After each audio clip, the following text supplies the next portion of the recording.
for the next scenario, paralyzing protectionism, we'll go to a seventh question. Logistics, transportation, and production are more profitable when an economy of scale is reached. But by imposing regional barriers, the size of the markets is reduced. Can you think of a strategy for mass production companies to keep being competitive?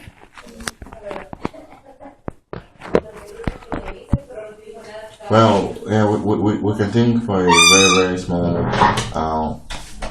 strategy, a very simple strategy in which mass production companies to keep being competitive.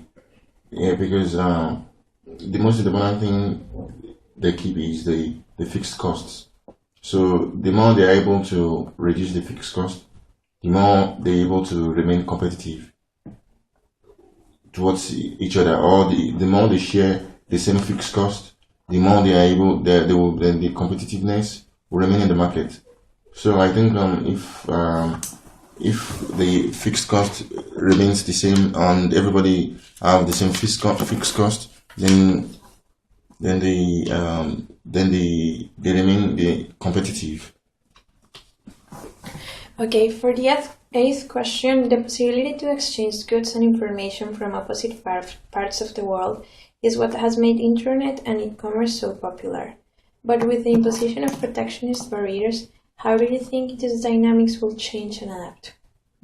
Yeah, perhaps, of course, it's going to change. It's going to change for the better, but it might be difficult to adapt to, especially for old people. Because the old people that are not really used to the internet and e-commerce itself, they might find it a bit difficult in making use of this new system or new way of goods exchange of goods and so on. Okay, and for the last scenario, global resilience and local adaptation, do you think it's possible for humans to reach a point where the supply chain of commodities and basic goods provides what's necessary for the well-being of the overpopulated planet? Yeah, I think the human world is a supply chain of commodity that's the basic goods provided will be sufficient for for everyone in the planet, and because the more there is easy access for information. So the more people get information, or the more there's free there is free access to information, and transportation of information is also free. I think people will be able to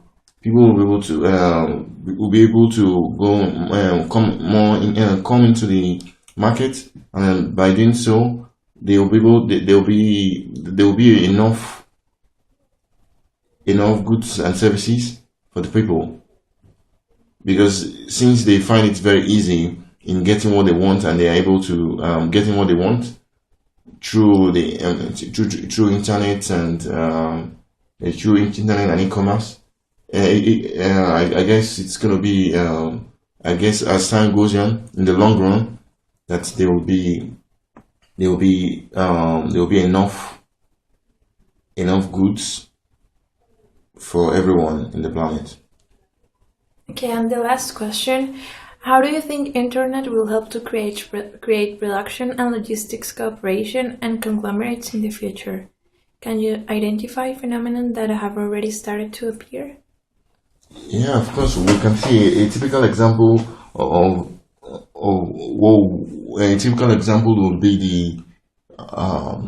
would be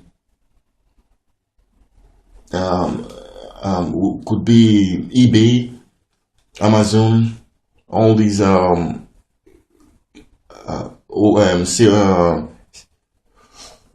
all these complaints started years ago, but they function only online. They don't have a shop. They only function online. The online sales, and it's really moving now. Like Amazon is a based online online shopping, and they sell varieties of things. You can get whatever you want there, and I think this is a very typical example that we could see that. Oh, for example, if they decide to start, they decide they decided to start selling what's it called food stuff as well. I think it's also going to be a good one because we can see they have gone so far now, and people are really buying stuff from them. That means even if they're going to even they're going to try to expand their their market or their production, I think people are still going to purchase a lot of stuff from them because yeah. Yeah, in conclusion, I would say internet is it's a new way of marketing which would change the world.